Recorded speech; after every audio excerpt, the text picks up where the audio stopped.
ഇന്ന് ഞാനുണ്ടല്ലോ മസാല ചോറാണ് ഉണ്ടാക്കുന്നത്. അപ്പോൾ നമുക്കതിലേക്ക് തക്കാളിയുടെ ആവശ്യമുണ്ട്. അപ്പോൾ ഞാൻ എപ്പോഴും പറയാറുണ്ട്, നമ്മുടെ പച്ചക്കറികളും ഒക്കെ നമ്മൾ തന്നെ വീട്ടിൽ നട്ട് വളർത്തുന്നതാണ്. അതുകൊണ്ടുള്ള പാചകങ്ങളാണ് നമ്മൾ കൂടുതലും ചെയ്യാറുള്ളതെന്ന്. അപ്പോൾ അങ്ങനെ പച്ചക്കറി നട്ടണ വിശേഷങ്ങളും കാര്യങ്ങളൊക്കെ യൂണിക് ഫാമിലി എന്ന് പറയുന്ന നമ്മുടെ ചാനലുണ്ട് കേട്ടോ. ഞാൻ സ്മിത. അപ്പോൾ നമ്മുടെ പാചകത്തിലേക്ക് പോയാലോ, വായോട്ടെ. ഇന്ന് ഞാനുണ്ടല്ലോ തക്കാളി ചോറാണ് വെക്കണേ. അപ്പൊ അതിന് വേണ്ടി ഞാനിതാ നമുക്ക് കുറച്ച് അരി വേവിച്ചെടുക്കണം.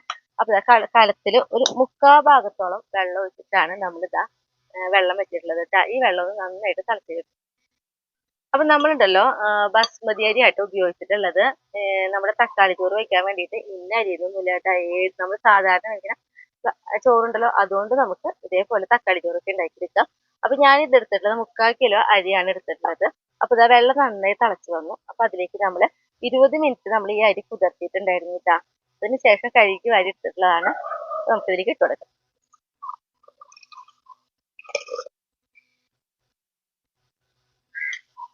ഇനി നമുക്ക് ഇതിലേക്ക് ഉണ്ടല്ലോ ഇതാ ഒരു ടീസ്പൂൺ വെളിച്ചെണ്ണയും കൂടി ഞാൻ ഒഴിച്ചു കൊടുക്കുന്നുണ്ട് കേട്ടോ. നമ്മുടെ അരി ഉണ്ടല്ലോ ഒട്ടി പിടിക്കാതിരിക്കാൻ വേണ്ടിയിട്ടാണ്. ഇനി നമുക്കിതാ ഒന്ന് ഇളക്കി കൊടുത്ത് നമുക്കിതൊന്ന് വേവിച്ചെടുക്കാം. അപ്പൊ നമ്മുടെ ഈ അരി എന്ന് പറയുന്നത് നന്നായി വേവിക്കണ്ട, ഒരു 95%, 5% വേവ് കുറവ് എടുത്താൽ മതി കേട്ടോ. അപ്പൊ ഇവിടെ വേവട്ടെ. നമ്മൾ നോക്കിയേ, അരി വേവിക്കാൻ ഇട്ടിട്ട് ഒരു 8 മിനിറ്റ് ആയിട്ടുള്ളൂ. നമ്മുടെ അരി വെന്തിട്ടുണ്ട് കേട്ടാ. ഞാൻ ഗ്യാസ് ഓഫ് ചെയ്യാണ്.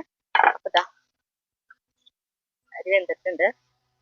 എത്രയും വേവുണ്ടോ നമുക്ക് ഇതിരിക്കുന്നുണ്ടല്ലോ ചോറിൽ ഉപ്പ് ഇട്ടിട്ട് നമുക്ക് ഊറ്റിയെടുക്കണം കേട്ടാ. ഞാനിതാ ഇച്ചിരി ഉപ്പ് ഇട്ട് കൊടുത്തിട്ടുണ്ട്. ഇതാ നന്നായിട്ട് ഇളക്കി കൊടുത്തിട്ട് ഇങ്ങനെ വെള്ളം വാർന്നു പോകണ ഇങ്ങനത്തെ ഒരു അരിപ്പ് പാത്രത്തിലേക്കാണെങ്കിൽ നന്നായിട്ടാ അങ്ങനത്തെ കൂട്ടിയിടുന്നതാണ് നല്ലത്. അപ്പൊ നന്നായിട്ട് വെള്ളമൊക്കെ വാർന്ന് കിട്ടുള്ളൂ നമുക്ക്.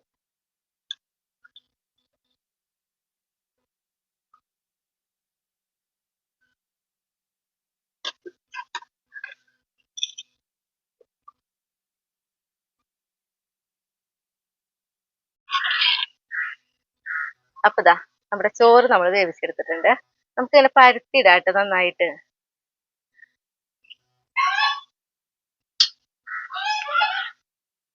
ഇനി നമുക്കുണ്ടല്ലോ ഇതിലേക്കുള്ള മസാലകൾ ശരിയാക്കണം നമ്മുടെ ചോറിലേക്ക്. അപ്പൊ ഇതാ തീ കത്തിച്ച് നമ്മളിതാ അത്യാവശ്യം വലിപ്പമുള്ള ഒരു പാത്രം തന്നെ എടുത്തോളട്ടെ. കാരണം ചോറൊക്കെ ഇട്ടിട്ട് നമുക്ക് ഇളക്കിയെടുക്കേണ്ടതാണ്. നമ്മുടെ പാത്രം ഒന്ന് ചൂടാവട്ടെ. പാത്രം എന്താ ചൂടായി വന്നപ്പോ നോക്കി നമ്മൾ അതിലേക്ക് ഒരു 3 ടീസ്പൂണിന്റെ അടുത്തേക്ക് ഇതാ വെളിച്ചെണ്ണ ഒഴിച്ചു കൊടുത്തിട്ടുണ്ട്. ഈ വെളിച്ചെണ്ണ ഒന്ന് ചൂടാവട്ടെ കേട്ടാ. വെളിച്ചെണ്ണ ചൂടായി നോക്കിയാൽ എനിക്ക് 1 ടീസ്പൂൺ കടുകാണ് ഇട്ട് നമ്മൾ ഇട്ട് കൊടുക്കുന്നത്. അപ്പൊ കടുക് ഒന്ന് പൊട്ടട്ടെ. കടുകൊക്കെ പൊട്ടി തുടങ്ങിയപ്പോ നോക്കിയാ 1 ടീസ്പൂണ് കടലപ്പരിപ്പ് ഇട്ടാ.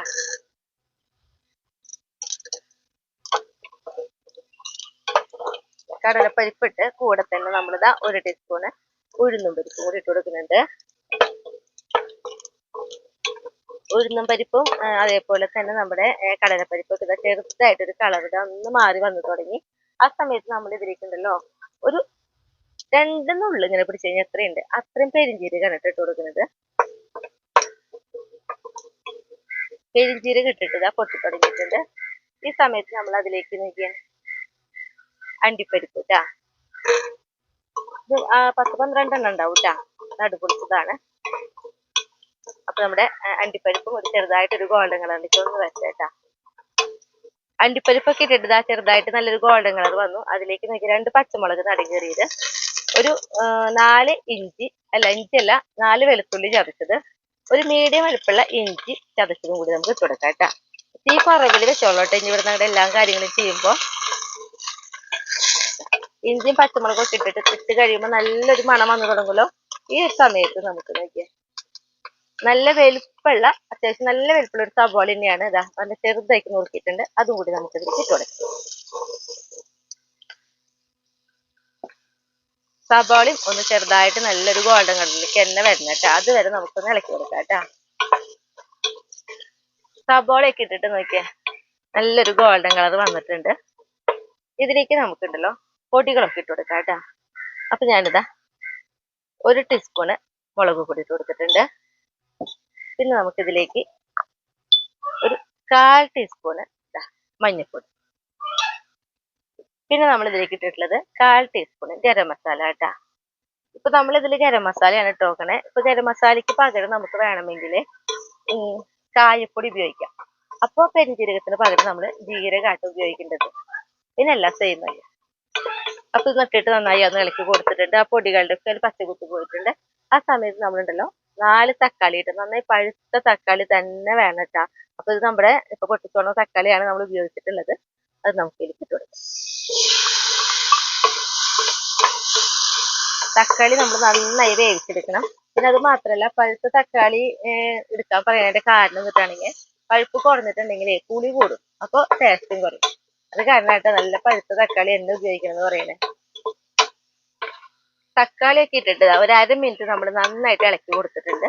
നമ്മൾ അല്ലെങ്കിൽ ചോറിൽ ഉപ്പിട്ടിട്ടാണ് ഊറ്റിയിട്ടുള്ളത്. അപ്പൊ നമ്മുടെ ഈ തയ്യാറാക്കുന്ന ഈ മസാലയിലേക്കുള്ള ഒരു ഇത്തിരിയോളം ഉപ്പ് ആവശ്യത്തിന് നമുക്കൊന്ന് ഇട്ട് കൊടുക്കാം കേട്ടാ. ഈ മസാലയിലേക്ക് മാത്രമുള്ളൊരു ഉപ്പാണ് ഞാൻ ഇട്ട് കൊടുത്തിട്ടുള്ളത്. ഒന്ന് ഇളക്കി കൊടുത്തിട്ട് ഉപ്പ് പാകമാണോ എന്ന് നോക്കുക. എന്നിട്ട് വേണമെങ്കിൽ വീണ്ടും നമുക്ക് ഇട്ട് കൊടുക്കാം കേട്ടാ. അപ്പൊ ഇതാ ഉപ്പൊക്കെ ഇട്ട് ഇതാ നന്നായിട്ടൊന്ന് ഇളക്കി കൊടുത്തിട്ട് നമുക്ക് തക്കാളി നന്നായിട്ട് വെന്ത് കിട്ടണല്ലോ. അപ്പൊ അതിലേക്ക് ഇതാ ഒരു 1/2 ഗ്ലാസിന്റെ അടുത്തേക്ക് നമ്മൾ വെള്ളം ഒഴിച്ച് കൊടുത്തിട്ടുണ്ട്. 1/2 ഗ്ലാസ് അല്ല, ഒരു 3/4 ഗ്ലാസിന്റെ അടുത്തേക്ക് വെള്ളം ഒഴിച്ചിട്ടുണ്ട് കേട്ടാ.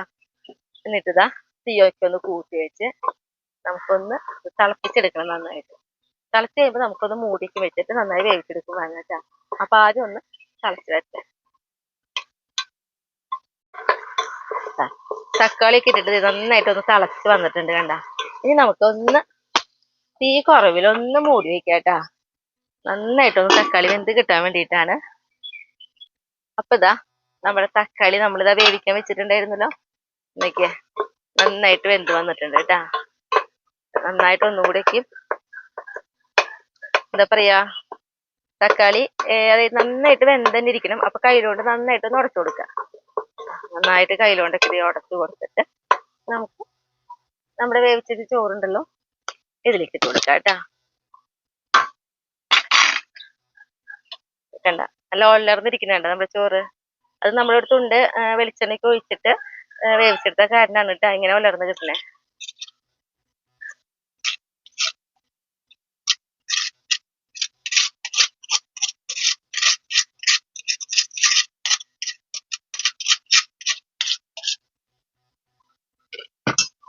എന്നിട്ട് നമുക്കുണ്ടല്ലോ 2 കയ്യിൽ ഉപയോഗിച്ചിട്ട് ഇളക്കിയെടുക്കാം കേട്ടാ.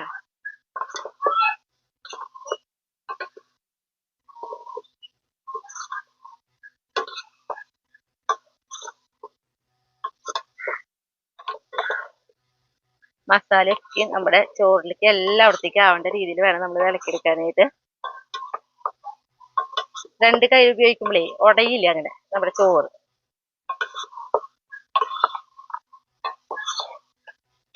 അല്ല നമ്മളിത് നന്നായിട്ടൊന്ന് മസാലയൊക്കെ ഇതേ ചോറിലേക്ക് എല്ലായിടത്തേക്കും ആവേണ്ട രീതിയിൽ നമ്മളിത് ആക്കിയെടുത്തിട്ടുണ്ട് കേട്ടാ. അത്രേ ഉള്ളൂ. ഭയങ്കര എളുപ്പത്തിലൊക്കെ വെക്കാം. അതേപോലെ കുട്ടികൾക്കൊക്കെ രാവിലെ സ്കൂളിലേക്കൊക്കെ വേറെ പ്രത്യേകിച്ച് ഒരു കറി ഒന്നും വേണ്ട, ഇത് മതി. പിന്നെ വേണമെങ്കിൽ നമുക്ക് തൈര് ഉണ്ടല്ലോ, കട്ടത്തൈര് അധികം പുളിയില്ലാത്തത്, അതും ഉപയോഗിച്ച് കഴിക്കാം. അത്രയും ടേസ്റ്റ് ആണ് കേട്ടോ അത്. അപ്പൊ ഇതാ നമ്മുടെ തക്കാളി ചോറ് റെഡി ആയിട്ടുണ്ട്. ഇനി നമ്മൾ ഇതിലേക്ക് ചെയ്യാൻ പോകുന്നത് ഒരു കാര്യം കൂടെ നമ്മൾ ചെയ്യുന്നുണ്ട് കേട്ടോ. അതായത് ഇതാ 1 ടീസ്പൂണ് നെയ്യ് നമ്മളിതാ ഗ്യാസ് ഓഫ് ചെയ്തു. അതിന് ശേഷമാണ് ഇതാ 1 ടീസ്പൂൺ നെയ്യ് നമ്മളിതാ മുകളിൽ ഇങ്ങനെ ഒന്ന് ഒഴിച്ചു കൊടുക്കുക. പിന്നെ വേണമെങ്കിൽ നമുക്ക് മല്ലിയില ഉണ്ടല്ലോ അതും കൂടി ഇടാം. എന്നിട്ട് ഇതാ 1 മിനിറ്റ് ഒന്ന് ഇങ്ങനെ മൂടി വെച്ചതിന് ശേഷം നമ്മൾ എടുത്ത് ഉപയോഗിക്കുകയാണെങ്കിൽ ഭയങ്കര ടേസ്റ്റ് ആണ് കേട്ടോ. ഇനി ഞാൻ ടേസ്റ്റ് വേണ്ടി ഷായറ്റിനെ വിളിച്ചിട്ട് വരാം. അപ്പോഴേക്ക് ഇത് സെറ്റ് ആയോളൂ.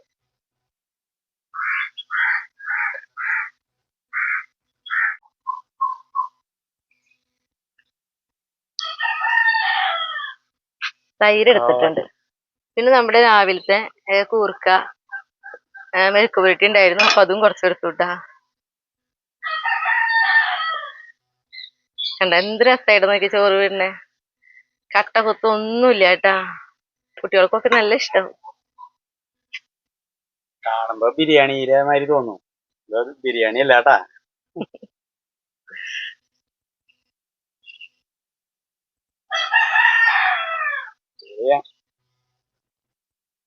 നോക്കിയത്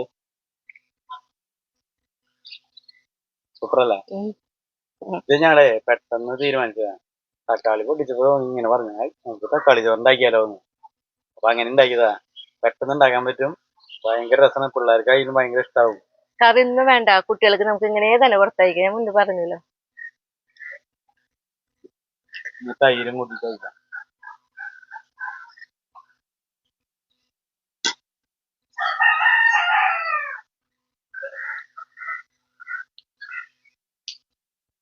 ഭയങ്കര രസമായിട്ട് അത് കഴിക്കാൻ. പിന്നെ നമ്മുടെ കോഫി